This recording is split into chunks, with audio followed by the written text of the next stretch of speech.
So the sixth point about density is that 1 gram per centimeter cube is equal to 1000 kg per meter cube. Seventh point is density of a substance. किसी भी substance का जो density है generally depend करता है temperature और pressure पे. सो कोई भी सब्सटेंस अगर है उसका डेंसिटी टेम्परेचर और प्रेशर पे डिपेंड करता है. At point is density of solids और liquids are nearly constant at all temperature and pressure.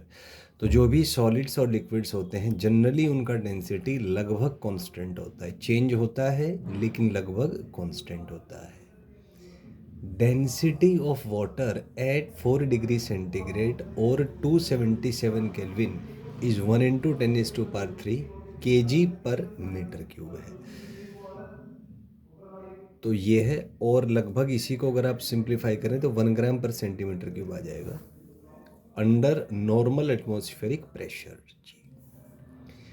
Relative density और specific gravity is the ratio of density of substance to the density of water at 4 degree centigrade. तो किसी भी substance का और water का जो specific gravity है वो सब्सटेंस का डेंसिटी अपन वाटर के डेंसिटी का रेशियो होता है 4 डिग्री पे. Density of water is equal to 1 into 10 is to power 3 K G पर मीटर क्यूब. मरकरी का डेंसिटी होता है 13.6 into 10 is to power 3 kg पर मीटर क्यूब. एयर का लगभग 1.29 kg पर मीटर क्यूब. ऑक्सीजन का 1.43 kg पर मीटर क्यूब. और इंटरस्टेलर स्पेस का जो डेंसिटी है लगभग 10⁻⁻20 kg पर मीटर क्यूब होता है. सो ये कुछ पॉइंट्स थे जो डेंसिटी के रिगार्डिंग हमने देखे. आइए इस पे कुछ क्वेश्चंस ले लेते हैं. First question is density is a scalar quantity vector quantity both. और तो हमें पता है कि स्केलर क्वांटिटी होता है. Density is positive negative both तो पॉजिटिव होगा. ऐसा unit of density we all know KG पर metre cube. CGS unit of density is we know gram per centimetre cube. अगला है ratio of CGS and SI unit of densities.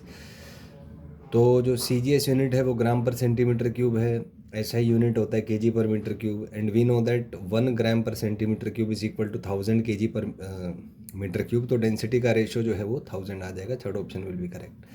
Next is density depends on temperature pressure both. तो इसमें both आ जाएगा.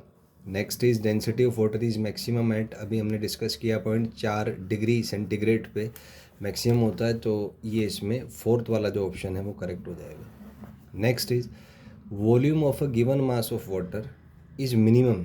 तो common sense की बात है. मास कांस्टेंट है तो वॉल्यूम मिनिमम होगा जब डेंसिटी मैक्सिमम होती है. और डेंसिटी मैक्सिमम होती है 4 डिग्री सेंटीग्रेड पे. तो ये फोर्थ ऑप्शन आ जाएगा. Next is mass of water is maximum. तो मास तो सेम ही होगा बिकॉज मास टेम्परेचर या प्रेशर पे डिपेंड नहीं करता. तो इसका जो है सेम एट ऑल टेम्परेचर आ जाएगा. Next is density of water varies as. तो हमें पता है कि 4 डिग्री पे मैक्सिमम होता है. तो सेकंड जो ग्राफ है दैट विल बी करेक्ट.